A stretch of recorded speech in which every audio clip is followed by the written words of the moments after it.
Well, well, well, hello there, my friends. Where am I? It seems I'm here. So I hope you guys are doing good. We had so much fun yesterday when I was basically restringing and maintaining my acoustic guitar. And I thought we would continue the same thing today, but we're gonna do it with an electric guitar instead. And I actually planned to do a classical guitar, but then for the sake of variation, I thought let's do something electric and maybe I can play it a little bit with my practice amp.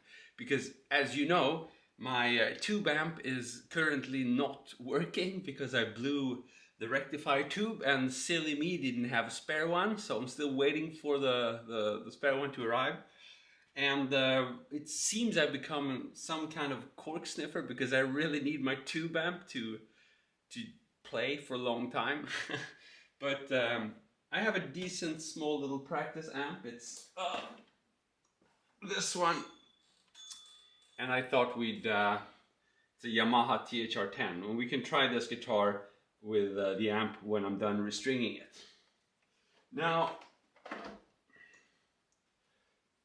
hey Alex, what's up? So this is a Solar A1.6 ET, which stands for Evertune. So that's really the most interesting thing here is that we're going to have to deal with an Evertune bridge. And since I do not quite remember which strings I have on this guitar, and I'm going to put on a custom set 09046. Now because of that, there's a major chance or risk, however you see it, that we're going to have to fiddle a little bit with the Evertune bridge. It's fairly easy as far as I can remember, so it shouldn't be a problem. But we'll see about that. Basically, I'll change the strings and I'll see if it works as expected with bending and even intonation and that kind of thing. And then we'll get playing it. They have the coating. What kind of coating? Oh yeah, the strings. Yeah, definitely. These are what are they called? The Gore-Tex. No, the Gore coating. That's pretty cool. But the thing is, these last for much longer, probably because of that coating. And if you're like me and you have a lot of hand sweat, but you hate restringing your guitar, then it's worth the extra money. But they are pretty pricey. So I always it's always horrible when I order strings. It's like, okay, should I buy my, I have a whole bunch of guitars, so I order maybe 5 or 10 sets, and it's like, oh man, should I buy this or some cool new pedal? But you need new strings, man. There's no way around it. Okay, so here we go. Just a second and we'll get started.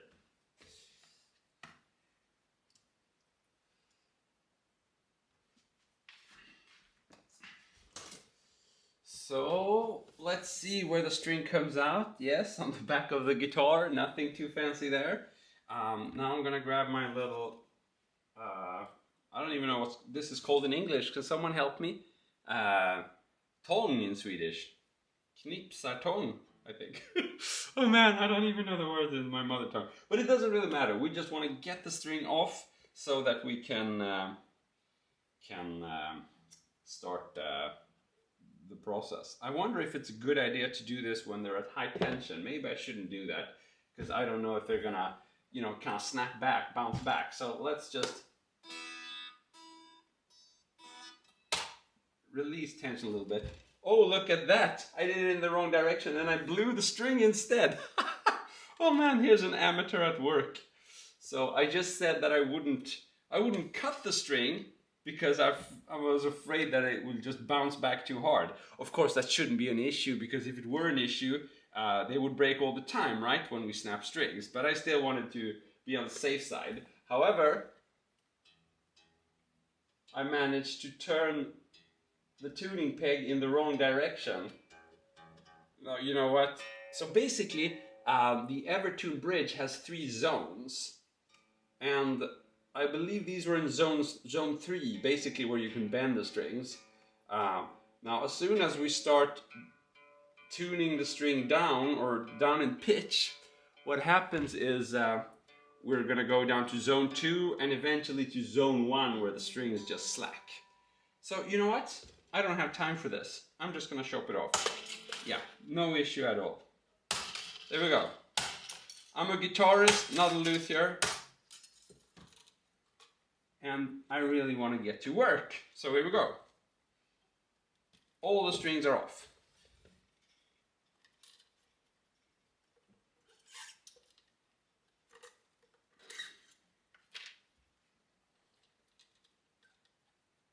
Play 035. Are you speaking about Smoke on Water?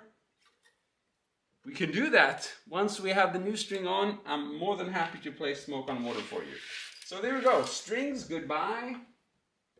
And we're going to remove them from the head as well. Thank you, thank you, thank you, thank you. Goodbye, goodbye, goodbye. Goodbye. So there we go. All strings off. That was quick and dirty. And you know what's dirty? The actual guitar. This hasn't been done in a while, so I'm just gonna try to see if I can remove some of the built up dirt. There's obviously a lot of dust here, that's easy, but then there's something else here which is a little bit harder to remove. Let's see.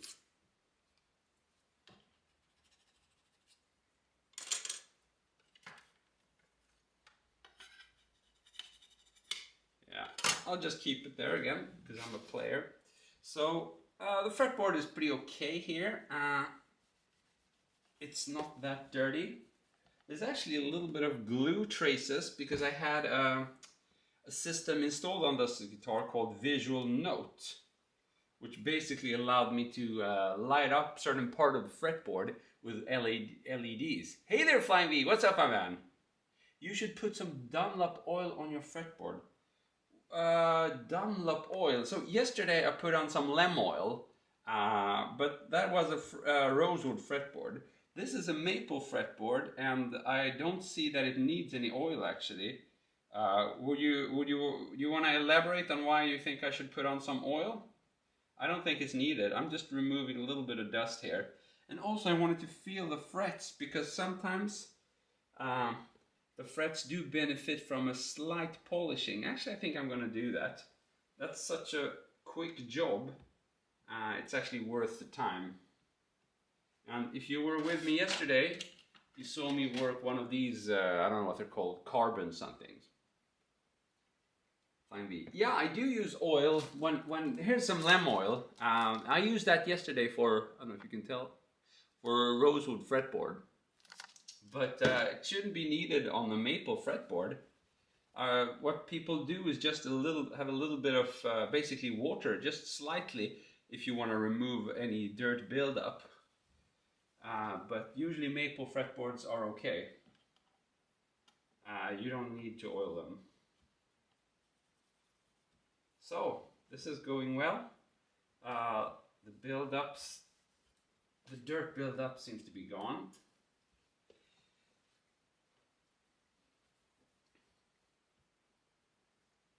A little bit left where the solar logo is. There we go. Okay.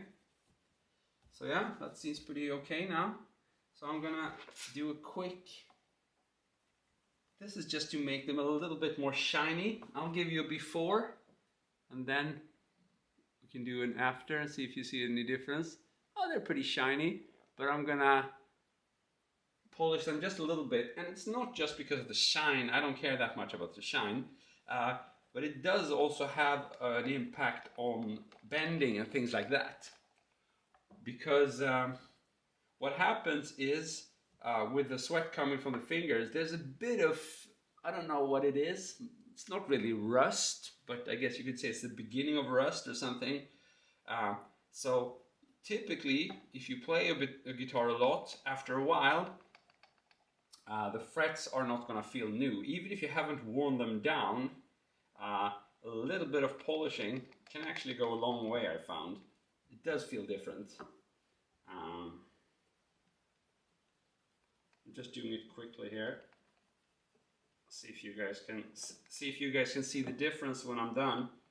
It should shine a bit more. Graham, what's up?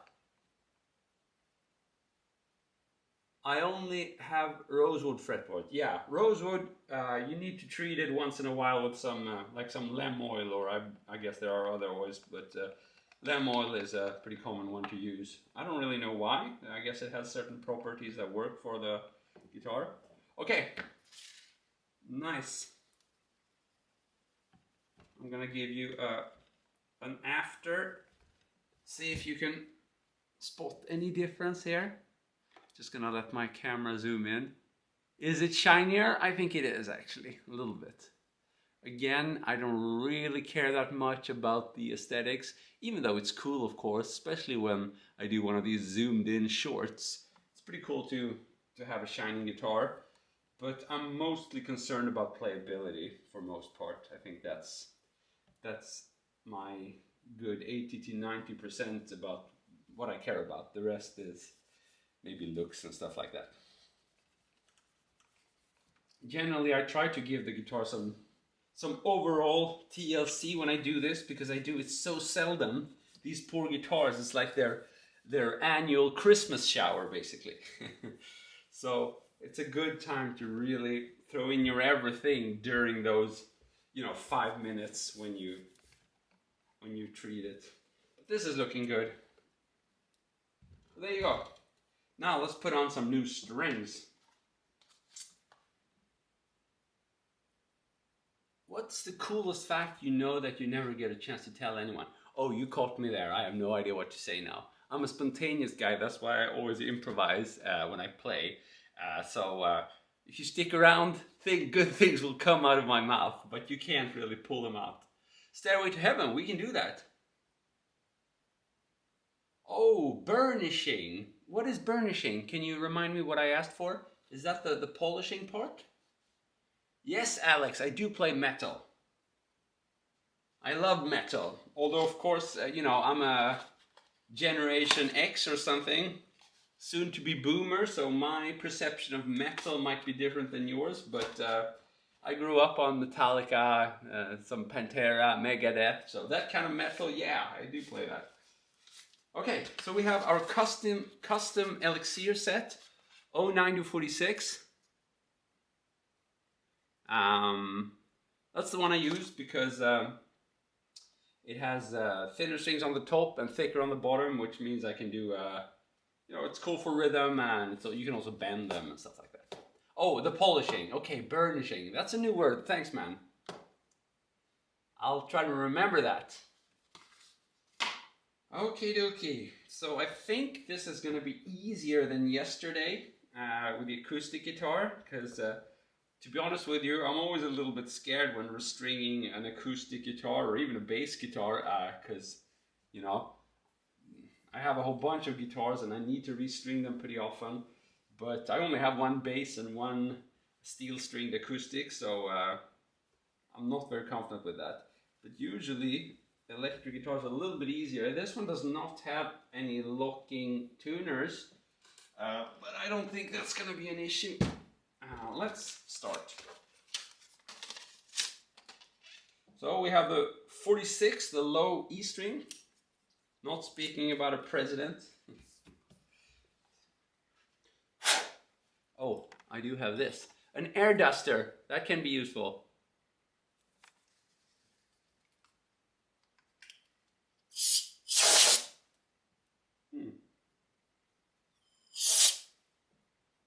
Yeah, I don't know how useful that was, but I tried.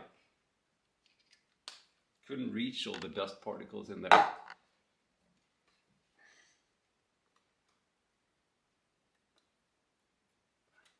So if you just tuned in, I want to clarify that I am an amateur at this. My thing is playing and teaching the guitar. And I'm not... oh, and now...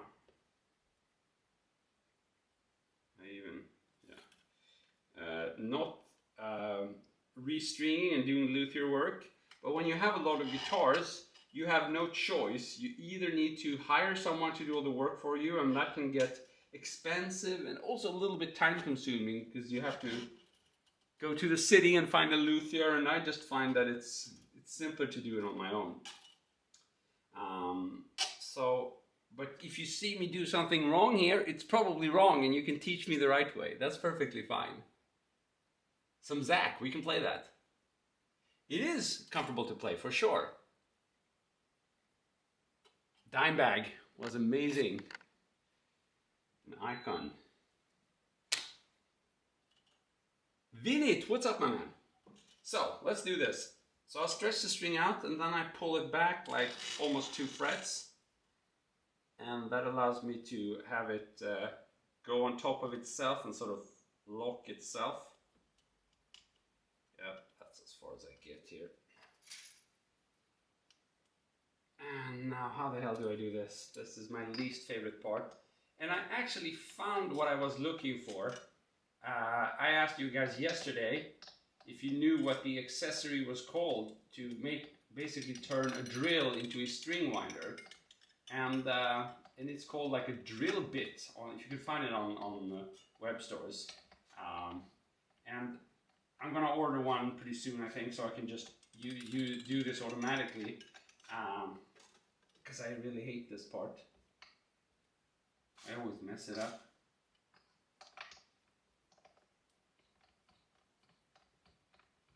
Okay, I think we're good.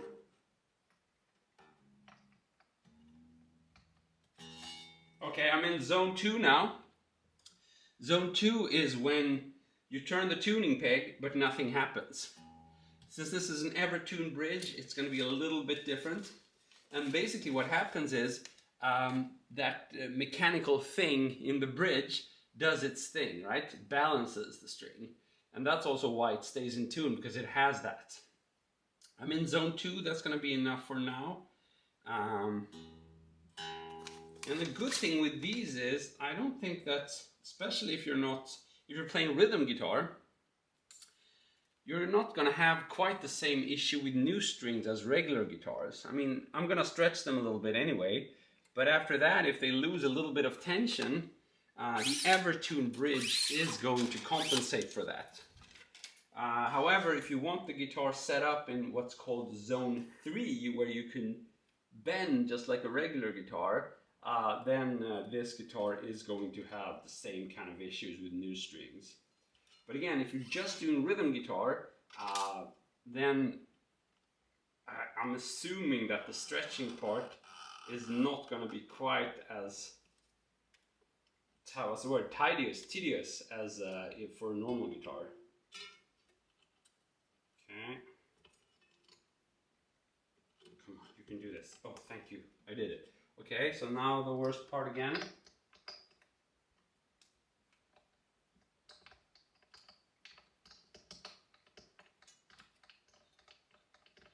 So I can't wait until I get to order that drill bit and have drill do this automatically. Basically what I want is that thing to come together with this thing.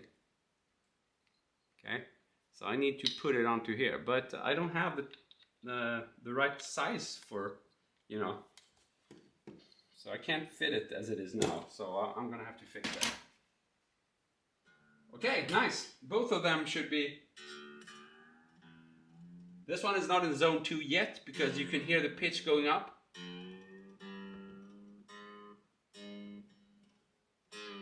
Or actually, yeah.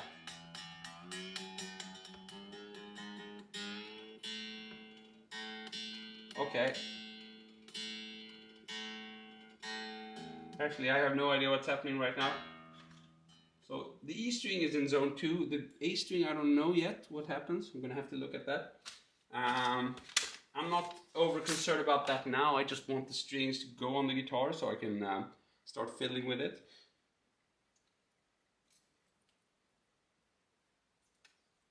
Snap it. No, I'm not gonna snap it.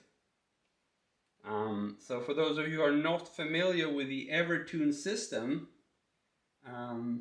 this guitar is equipped with an Evertune bridge, which means it has a mechanical solution for staying in tune.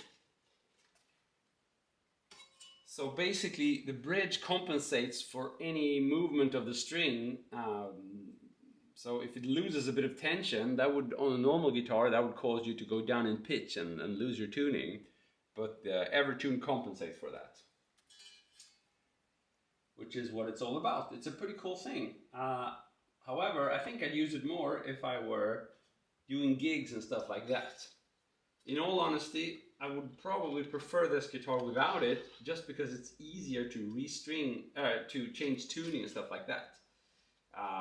However, I do think it's cool to have an Evertune, and I'm a big fan of just trying new stuff, because it changes your perspective on things, and the guitar itself is awesome, so I'm playing it quite a bit, but for me at this point the Evertune isn't really needed. Again, if I were gigging, that would probably be a super important part of my setup, but now it's not.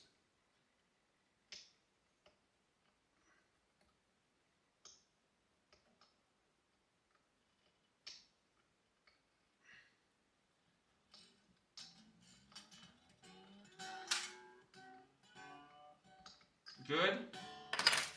Very good. We've done half of the work now. Only 3 strings left. And yes, I'm gonna try to not snap it. Just gonna remove all this junk. There we go. It's getting pretty warm in here. I mean, October in Sweden is usually very, well, it can be very cold, but it's not that cold yet. I'm happy about that, but that seems to have an effect on inside temperature as well. So, or maybe it's because I'm just so nervous I'm going to do something wrong here with the Evertune bridge, but I think I'm going to be okay. Okay, this is our first non-wound string, so it's always good to plan for a couple of more turns so that it really locks over itself, turns over on itself, and kind of locks in. So 2 turns, I guess, is more than enough. My favorite acoustic strings are actually also elixirs. I think they sound very good on the acoustic, probably maybe even better than on the electric, but regardless of which, just the fact that these strings last for so much longer thanks to the coating makes it worth it, every penny. If I had a guitar tech who would gladly change my strings all the time, then I would be happy to experiment with other string brands, but that's not the case, so I'm more than happy with my elixirs.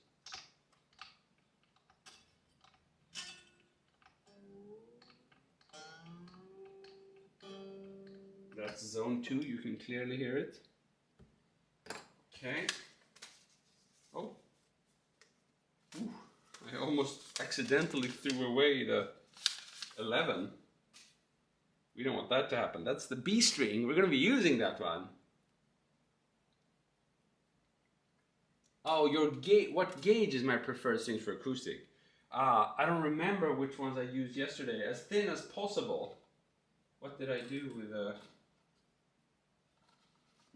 I don't have them here. I must have thrown them away. I think it was like 10 to 47 or something like that. Could that be it? But as thin gauge as possible on the acoustic. I think the acoustic is hard enough to play as it is. I really don't need thick strings to make it impossible. Yes, Alex, this is a guitar from All England. And for full disclosure, he actually gave this guitar to me a long time ago. When the brand was pretty new, and I went over to his place here in Stockholm and recorded a few demo videos for those guitars. They're still up on YouTube for this specific model. I think I had a black one as well, but this was the one I kept. And I think it's a pretty cool looking metal guitar, and I'm in love with these pickups. And I typically don't like high output pickups. I've swapped most of my stock high output pickup for low output pickup. So I didn't have any high thoughts about or high expectations. But I think he did a good job in keeping those dynamics. That's usually what happens, I think, for a lot of loud pickups. They're just over concerned about the output and the EQ and not about the dynamics. And I think that's a pity, because you cannot restore dynamics. You can always boost your signal afterwards, right? So if you have medium output pickups and you want to turn them really hot, you can do that with a booster or an overdrive or something. But you cannot do the opposite. You cannot start with like super loud pickups like EMGs and then somehow try to restore dynamics. You're screwed, because you kill them in the beginning of the chain. So, but these, I think they're awesome, Duncan. So I have no plans whatsoever of replacing them. But I do have plans at some point when I can get to it to split them. That would be really cool, because usually high output pickups are awesome for splitting. I have that on a few other guitars. And since these are true loud pickups compared to all my other pickups, I think that this could become one of my favorite guitars for cold splitting. Who knows? It's worth trying, but right now, as you can tell, I barely have time to change strings, so doing electronic works on this one isn't on my schedule right now, but I've done some of that stuff for my other guitars. I have 2 Strats. I have like an advanced, I have 3 push-pulls on them each, and I use it quite a bit actually. It's very useful. Though that's doing the opposite of what I'm speaking about here. Those are like low output pickups that I'm kind of, through the push-pull, I'm making them series and stuff like that. So create the perception of a humbucker, pretty much. And some other cool stuff. Okay, this is the last string. I think we did it. Just let me do some winding here and we can start tuning up.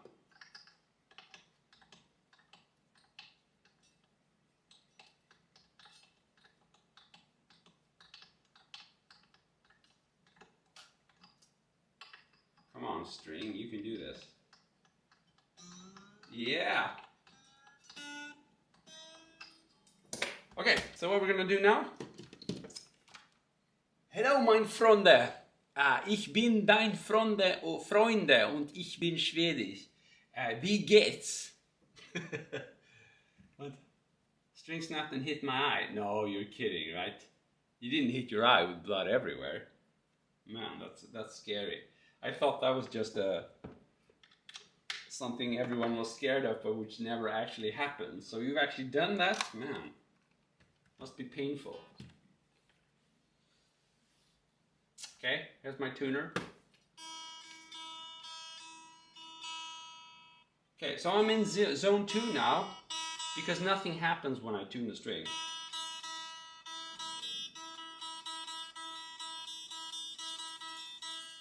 Now I'm gonna keep tuning this up until, yeah, now, okay, but I can tell now that I'm gonna have to adjust Evertune, because I shouldn't be able to easily, with the tuner, go below and above the pitch. So I will have to check this out with Evertune, with the bridge. But I'm just gonna first go through all the strings to make sure I'm in the zone 2, or actually I'm gonna go to zone 3.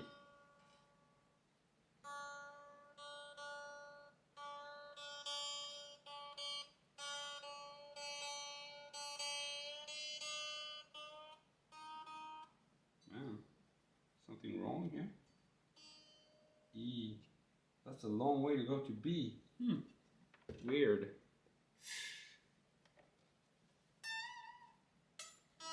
Yeah, something wrong there. Why is this string? The B string is E. That doesn't feel right at all.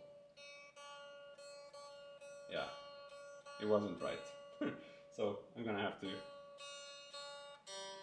Yeah, I'm gonna have to do some serious work here. I think there probably was an 010 set on this guitar, and now I've changed to 09046. No, it doesn't have locking tuners. So you will see me fiddle around with the Evertune bridge. There's no way around it.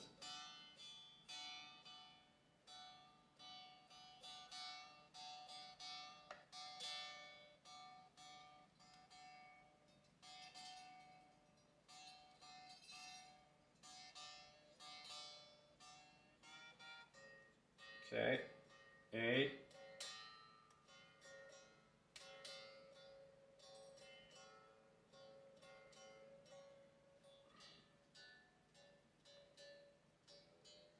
Okay, great.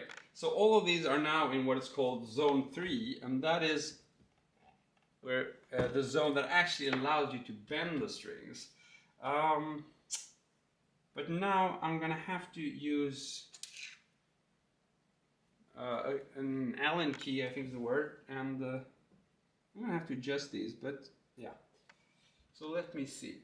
I think you're supposed to go into zone 2 and then wind another 2, and when you're in the middle of zone 2, that's when you tune it from the bridge. It's been a while since I did this. I'm gonna get myself a freaking pick. Come on.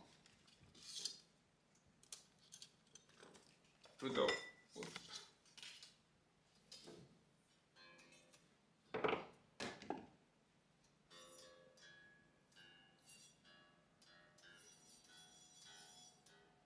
Okay, so now I'm turning the tuning peg and nothing happens. That's because I'm in zone 2. Now I'm in zone 1 where something happens. So I'm gonna go up back to zone 2 again. Okay, now I should be in the middle of zone 2. Now I'm gonna tune with the Evertune.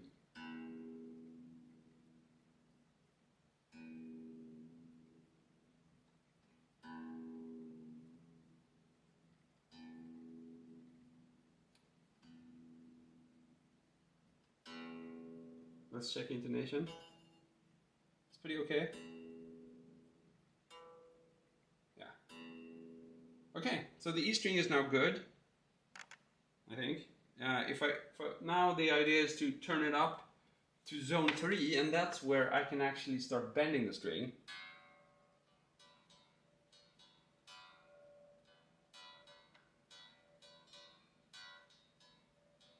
Okay. Yeah, we're good. So the E string is good. I did it. I should be able to do it for the other strings. I was a little bit nervous because I haven't done this in a long time.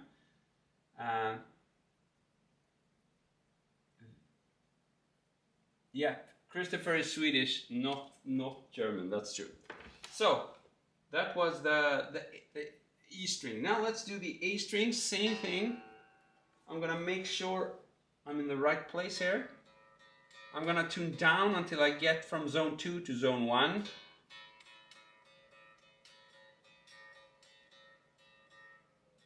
Okay, now I'm in zone 1. Now back to zone 2. Yep.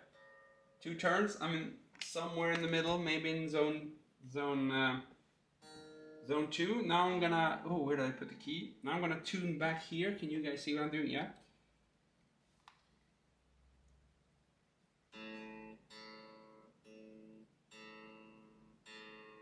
Oops, wrong direction. A. I wonder why all strings needed this. I wonder what set I had on. Maybe this needs to be done once in a while. So intonation is not perfect here, unfortunately. So maybe we'll look at that later on as well. I'm not really sure how that is done. I guess it should be these ones.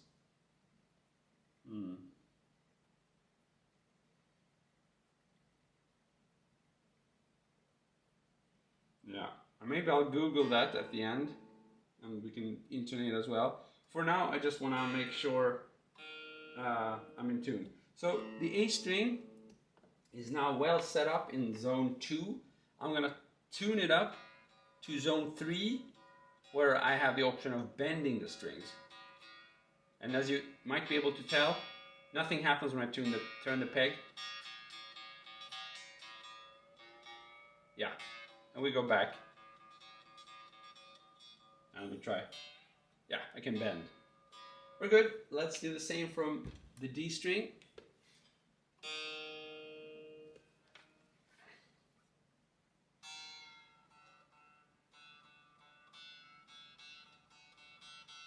So I'm gonna go out of zone 2 down to zone 1. Actually, the D string looks pretty okay, but zone 1, back to zone 2. I'm in, 2 more turns. And now let's tune via the Evertune bridge.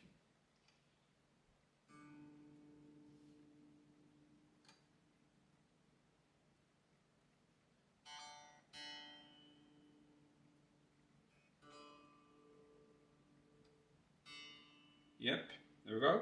So the D string is fine now. Let's just go up to zone 3 where I can bend the string. Now if you're wondering why I'm doing this, what this allows me to do is get a perfect compromise where I can bend the string upwards, but I cannot lose the pitch downwards, and that's what the Evertune gives me.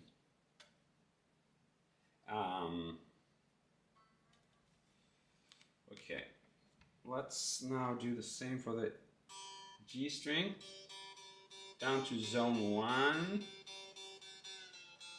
Okay, back to zone... Oh, now I forgot to do some stretching. I forgot to stretch the string, but that's not a big issue. We're gonna be able to riff away anyway, but maybe that'll cause my bending to be a little bit tricky if the string loosens a bit. Who cares? This is good enough for now. And now, let's again make sure the G string is tuned.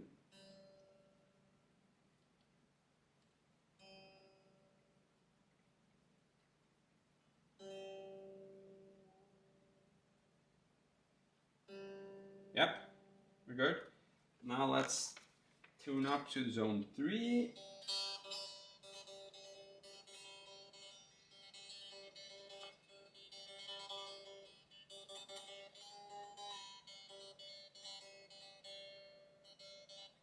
Okay, cool. So again, this is now going to allow me to bend, but hopefully not lose my tuning downwards, and that's what the Evertune bridge does. So one more time, the B string out of zone 2 all the way down to zone 1, where yeah, there we go.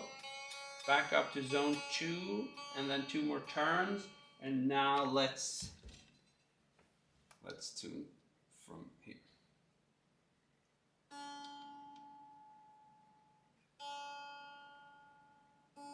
D. This is going to have to go down quite a bit.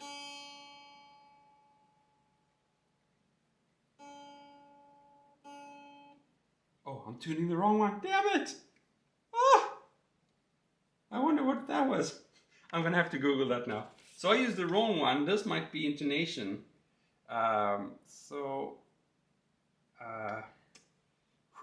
Intonate. Well, we got a bit of action at least. I used the wrong one there. The wrong hole. Never use the wrong hole. Intonate Evertune. Oh, come on. You can do this. What the hell did I just fine-tune there? Images, come on. Oh, these are the action holes. Okay, we'll survive that. So this is the action, basically the string height, and intonation is down here. Okay, we're good. So did I do something weird to action? Yes, it's a little bit high. I can see that now. Yeah, it's way higher actually. So let's just take it down again.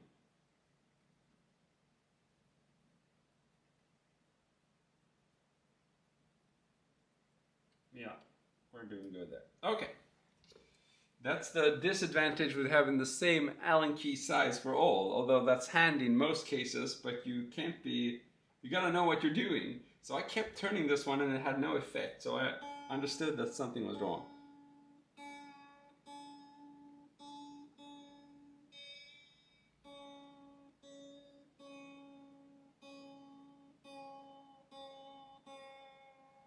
But this is a bit of a problem. No matter how I do it, I can't get it down to B.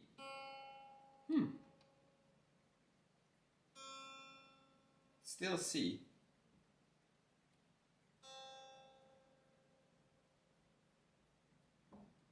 Okay, that might be an issue actually. I'm gonna have to Google that. I don't know what is causing that.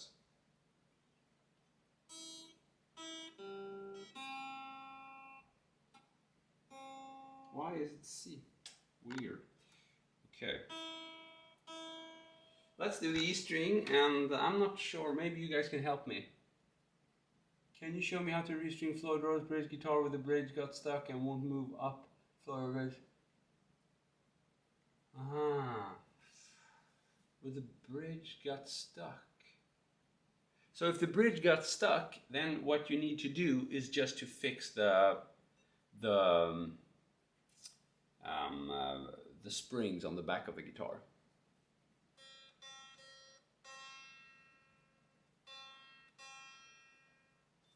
So you need to, if they won't go up, then you set them to 10s. So maybe you change strings from like a thick string gauge, maybe you were using 10s or 11s, and then you went to a thin string gauge like 09. And if that happens, then you have to adjust the springs on the back of the Floyd Rose guitar. So that's probably the issue there.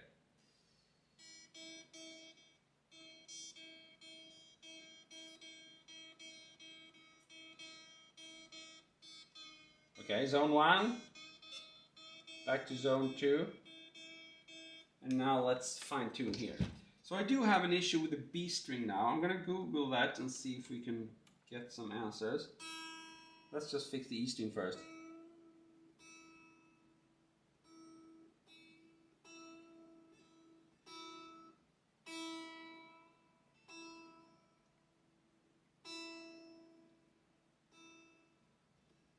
Okay, so all strings are now in tune except for the B string.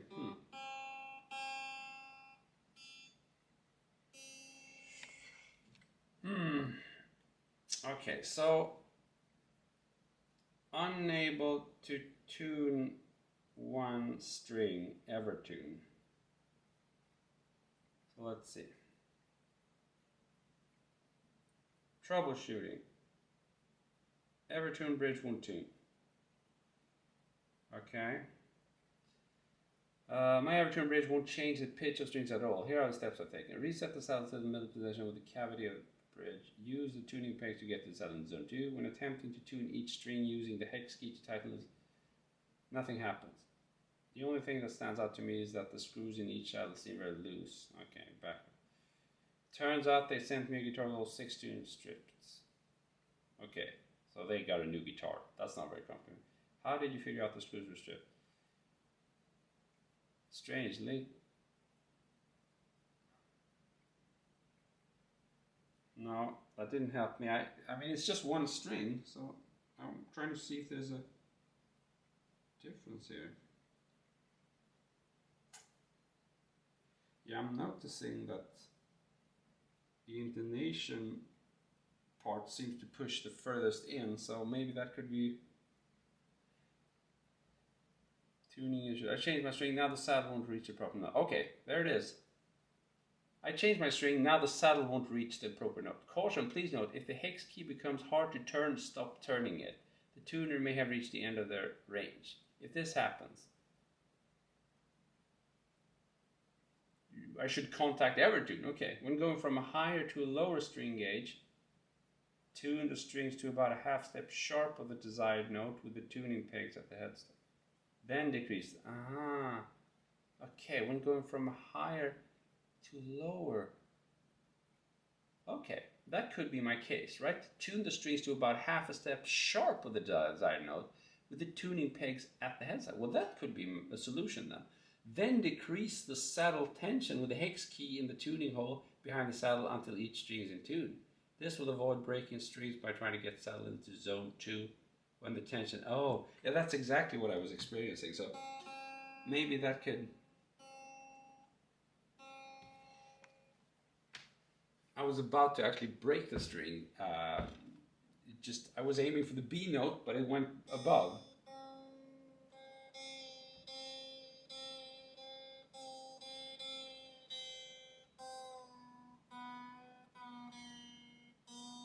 I'm just going to have to read this a couple of times. When going from higher to a lower string gauge, Tune the strings to about a half a step sharp of the desired note with the tuning pegs at the headstock. Then decrease the saddle tension.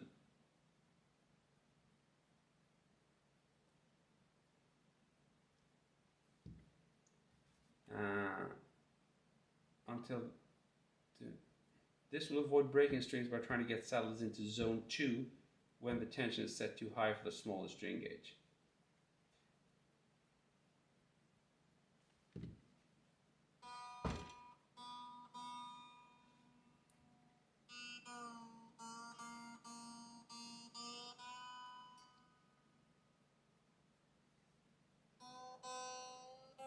So it is a half step sharp now with C.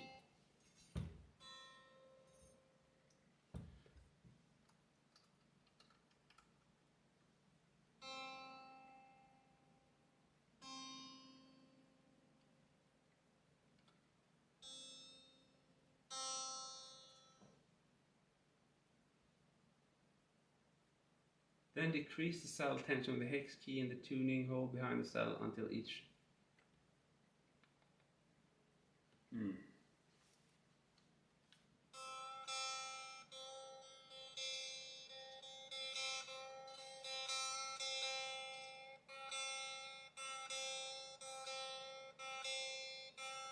Well, it's not that far away now. It's C, so if I could just get it a little bit further back, I'd be good.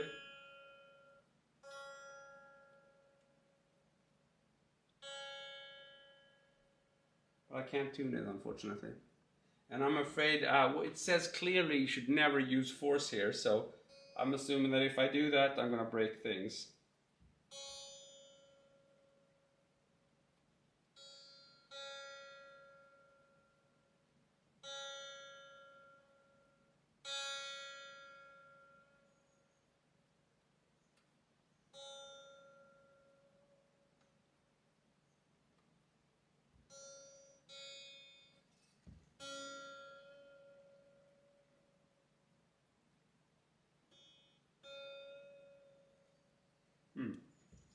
Yeah, this is an issue. I don't want to do this live. I'm going to have to research this some more.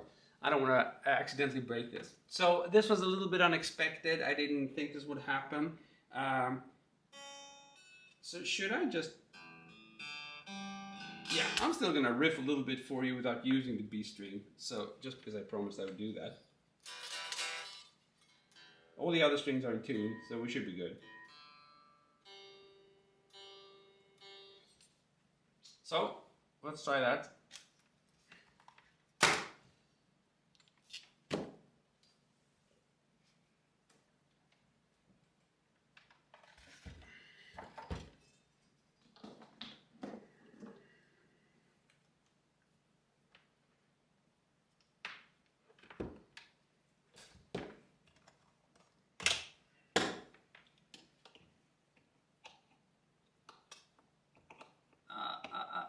Come on, you can do this.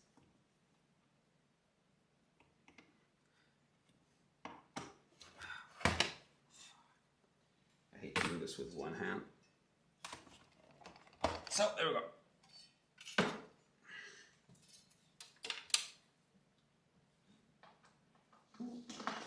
Go.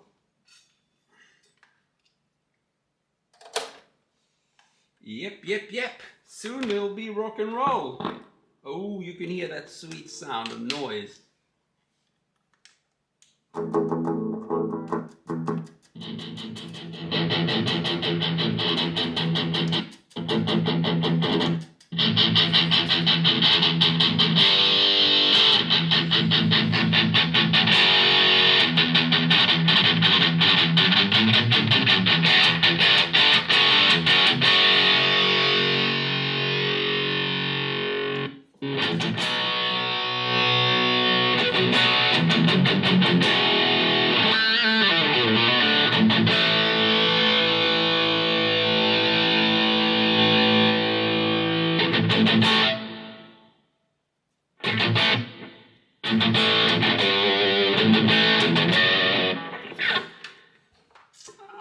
Okay. See if I can move in a little bit. Yeah, maybe. so you guys can see what the heck I'm doing here. So as you can hear, the strings are fine except the top string, or actually just the B string. I'm gonna have to research that one some more. At least we get to try how it sounds.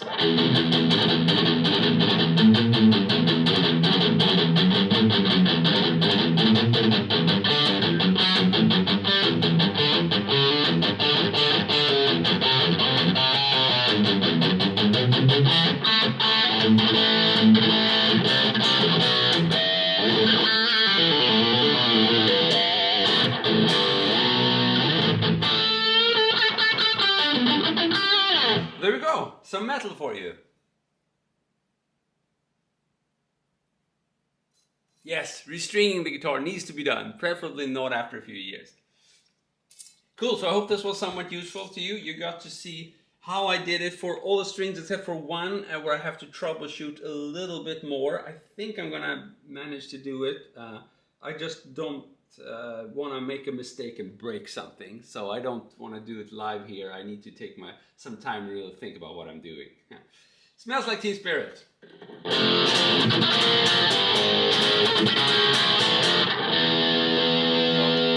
this one has a built-in tuner. Let's see how we're doing.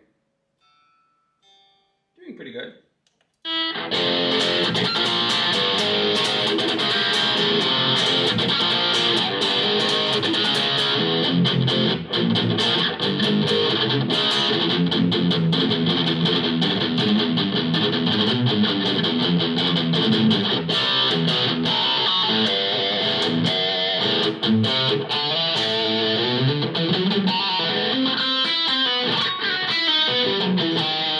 Okay, so here's the plan. I actually was planning to record some shorts with this one today.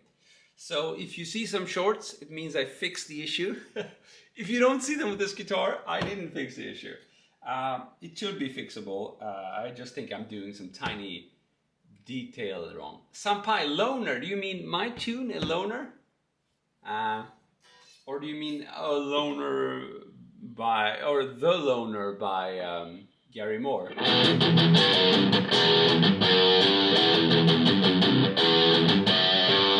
I think that's it.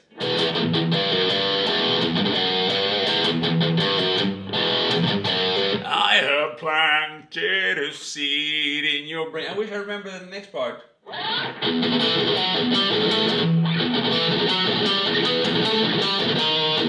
Something like that, right?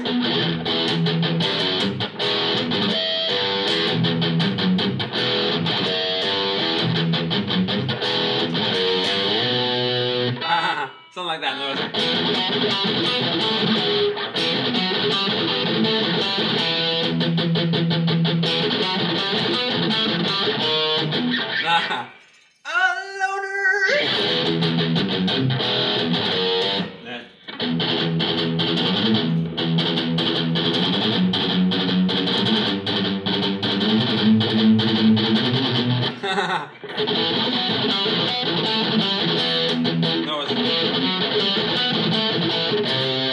I'm gonna have to look that up, but there are some riffs of it. A loner, never meant to see you cruel. Descendant of your I really need to look it up, but thanks for asking. This was a pretty cool riff in the middle of it, like yeah.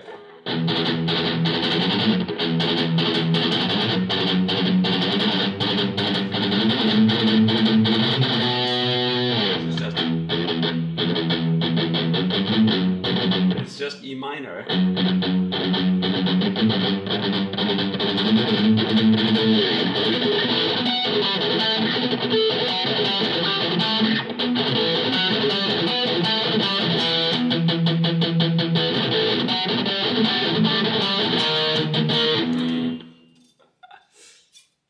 Thanks for asking. I really need to sit down and learn those tracks again. Pretty cool riffs in there.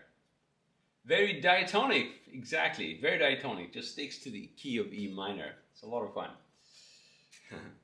Cool, guys. So I'm always a little bit nervous about not finishing a job, and I hate the fact that I'm not able to get the B string the way I want to. So I'm gonna have to stop this session now, and I urgently want to solve this. I don't want to have a guitar where I can't use the freaking B string. So thanks a lot for sticking around with me. I hope this was useful to you somehow. I guess it's a good thing to show you there's some complexity added to the mix, obviously with Evertune. So if you do have an Evertune, then what you should take away from this is don't do any quick changes, especially not if you're facing resistance when turning the Allen key here. Then you should be very careful. I never did, so I think I'm okay, but I'm still not really sure why it doesn't want to behave. So thanks so much for tuning in, man. I'm gonna do like a little outro riff for you, and then I'll hope to see you tomorrow.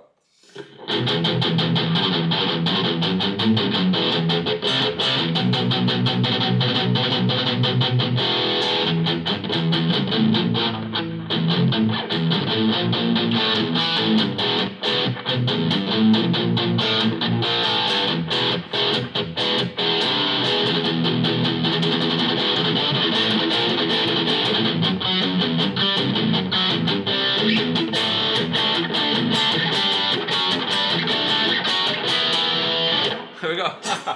Thanks so much for tuning in. See you later.